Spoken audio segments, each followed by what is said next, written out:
जब doctor president की मौत की घोषणा करने ही वाला था, तभी एक आदमी अचानक उसके पास आ गया और बोला कि वो उसे बचा सकता है। उसने अपनी बेटी से बोतल निकालने को कहा और ट्रीटमेंट शुरू कर दिया। डॉक्टर, जो यकीन नहीं कर रहा था, बोला कि पेशेंट तो पहले ही मर चुका है और उसे वापस लाना इम्पॉसिबल है। लड़की ने कॉन्फिडेंटली जवाब दिया कि उसका पापा एक ट्रेडिशनल चाइनीज डॉक्टर है। डॉक्टर हंस पड़ा और बोला कि उसके कई सालों के एक्सपीरियंस के हिसाब से ट्रेडिशनल मेडिसिन सिर्फ धोखा है। उसने ये तक कह दिया कि अगर प्रेसिडेंट बच गया तो वो सबके सामने घुटनों पर आकर उसे पापा कहेगा। आदमी ने कुछ नहीं कहा, सिर्फ साइलेंटली अपना काम करता रहा। उसने सीपीआर किया और तब तक रुका रहा जब तक प्रेसिडेंट का दिल फिर से धड़कने नहीं लगा। फिर वो अपनी बेटी के साथ वहां से चला गया। लेकिन जैसे ही वो जा रहा था, डॉक्टर ने उसे रोकने की कोशिश की और उस पर इल्जाम लगाया कि उसने हालत और बिगाड़ दी। आदमी ने कोई जवाब नहीं दिया। उसी वक्त सबके सामने चमत्कार हुआ। प्रेसिडेंट ने अचानक आंखें खोल दी और सीधा बैठ गया। सब हैरान रह गए। वो आदमी वाकई में एक कमाल का चाइनीज डॉक्टर था। हर दिन लोग उसकी क्लिनिक के बाहर लाइन लगाते थे। उसका चार्ज कभी 380 यूरो से ज्यादा नहीं होता था और जिन लोगों की हालत बहुत खराब होती, उनसे वो सिर्फ 50 पैसे ही लेता। लेकिन उसकी इस अच्छाई का कोई इनाम नहीं मिला। 5 साल पहले उसकी बीवी, जो एक टीवी शो से इन्फ्लुएंस हो गई थी, उसे ताने मारने लगी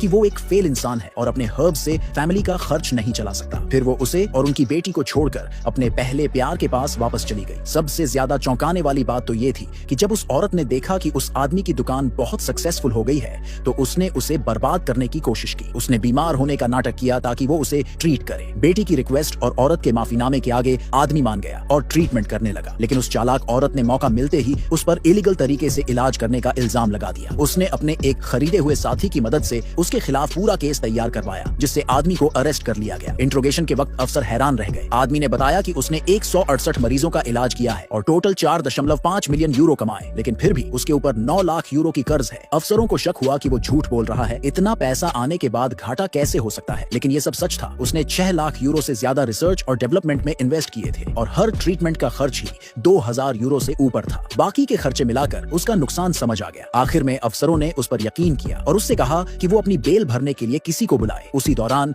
प्रेसिडेंट की सेक्रेटरी को उसके बारे में पता चला। जब प्रेसिडेंट को मालूम पड़ा कि उसी ने उसकी जान बचाई थी और अब वो जेल में है, तो वो तुरंत जेल पहुंच गया और सेक्रेटरी को कहा कि पूरा सच सामने लाओ। जांच में पता चला कि उस आदमी की एक्स वाइफ को एक राइवल ग्रुप ने पैसे देकर उसे फंसाने के लिए भेजा था। वो ग्रुप उसके ट्रीटमेंट्स का सीक्रेट हथियाना चाहता था। उन्होंने झूठे पेशेंट्स भेजे जो उसे परेशान करते रहे। लेकिन प्रेसिडेंट ये सब नहीं सहने वाला था। उसने तुरंत उस आदमी को बेल पर छुड़वाया और उसे पूरी सच्चाई बता दी। लेकिन जब वो लोग वापस जा रहे थे, तो रास्ते में बहुत सारे मरीजों की भीड़ ने उन्हें घेर लिया और अपने मेडिकल खर्चे वापस करने की डिमांड करने लगे। उन लोगों को राइवल ग्रुप ने प्रॉमिस किया था कि ट्रीटमेंट फ्री होगा, लेकिन बाद में उन्हें पता चला कि ग्रुप ने फर्जी तरीके से कॉन्ट्रैक्ट चेंज कर दिए हैं और हर ट्रीटमेंट के लिए अब उन्हें 1 लाख यूरो देने होंगे।